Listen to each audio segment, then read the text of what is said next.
Isan'ny andrasana ary antenain'ny maro moa ho fivoahana amin'ny krizy eto amin'ny firenena ny fampihavanana izay ho tanterahan'ny FFKM ka ho tanterahana ny fiandohan'ny volana May izao moa izay dinika izay androany ary dia nisy ny fanambarana izay navoaka ny FFKM ny anjinjin'izay avetrany.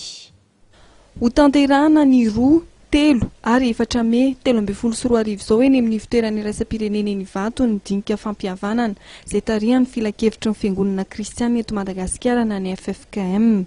Ireo vondron'olona sy antoko politika izay efa nandray anjara tamin'ny dinika Savaranando izay nitotosaina ny 20 Aprily lasa teo sy ny solotena avy amin'ny faritany FFKM manerana ny nosy ary ireo vondrona mbola tsy nandray anjara nefa te hanatrika no antsoina andray anjara amin'ny dinika fampihavanana.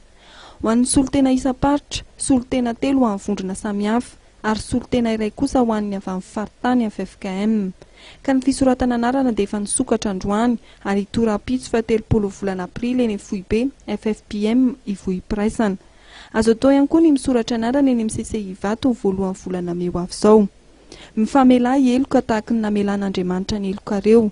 Teny ao amin'ny Efesianina 4:2-3 tapany B no niraisina ho filamatra amin'ny dinika fampihavanana tanterahan'ny FFKM izay ho totosaina ny 2 ka hatramin'ny 4 volana May ho avy izao eny amin'ny CCI Ivato araka ny fanambarana izay nataon'ny FFKM.